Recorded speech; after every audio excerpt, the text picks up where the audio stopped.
नमस्कार, आप देख रहे हैं बिजनेस टुडे बाजार। मैं हूं हर्ष शर्मा। मार्केट एक्सपर्ट संजीव भसीन, इनके नाम से आप अच्छी तरीके से वाकिफ़ होंगे। अक्सर आप इन्हें बिजनेस टीवी चैनल्स और डिजिटल प्लेटफॉर्म पर शेयर्स पर अपनी राय देते हुए सुनते होंगे। स्टॉक पर अपना नज़रिया रखकर ये उसे खबर बना देते हैं संजीव भसीन, लेकिन आज ये खुद एक खबर बन गए हैं। इनके ऊपर गंभीर आरोप लगे हैं। आईएफएल सिक्योरिटीज़ के संजीव भसीन कथित तौर पर शेयर मार्केट में हेरा फेरी के आरोपों के चलते घिर गए हैं। मामले की जांच सेबी कर रही है और संजीव भसीन की भूमिका जांच के घेरे में है। अब ये पूरा मामला है क्या, आपको हम लोग समझाएंगे, लेकिन उससे पहले गुजारिश है कि हमारे चैनल बिजनेस टुडे बाजार को लाइक शेयर सब्सक्राइब करना मत भूलिएगा।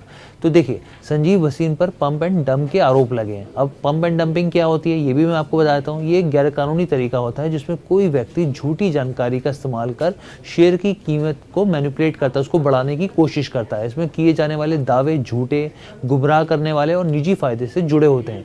ये काम अक्सर ऐसे लोगों के जरिए किया जाता है जो कई लोगों पर अपना प्रभाव छोड़ सकते हैं, उसमें सक्षम होते हैं लोग। तो संजीव भसीन पर आरोप क्या लगे हैं ये भी जान लेते हैं।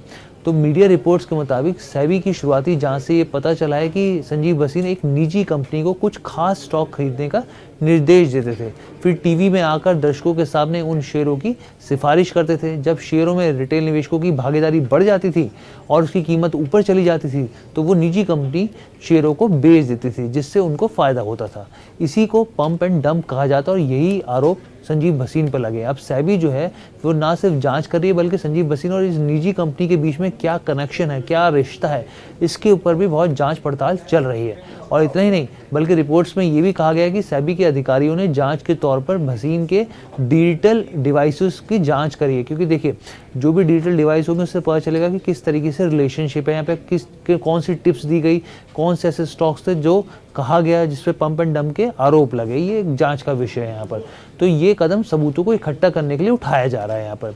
अब इसके अलावा मैं आपको बताऊं कि stock trading platform IFL securities ने ये जानकारी दी है कि संजीव भसीन उनके बोर्ड ऑफ डायरेक्टर्स के मेंबर नहीं थे और कंपनी के साथ उनका कार्यकाल समय से पहले खत्म हो गया था। आईएफएल के मुताबिक संजीव भसीन कॉन्ट्रैक्ट के आधार पर सलाहकार के रूप में काम कर रहे थे। उनका कार्यकाल जो है वो 30 जून 2024 को खत्म होना था। हालांकि स्वास्थ्य कारणों के चलते संजीव भसीन का जो कॉन्ट्रैक्ट है वो 17 जून 2024 को समय से पहले समाप्त हो गया है।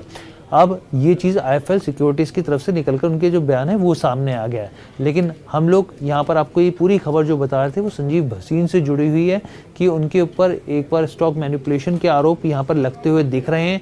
मामला सेबी के जांच के यहाँ पे विषय है। अब देखना होगा कि किस तरीके से यहाँ पर पूरी जांच में क्या चीज़ें निकल कर आती हैं, क्या चीज़ें सामने आती है, तो वो हम लोग कवर करेंगे और आपको बताएंगे, अपडेट करेंगे लगातार। तो कैसी लगी आपको ये पूरी वीडियो कमेंट करके ज़रूर बताइएगा।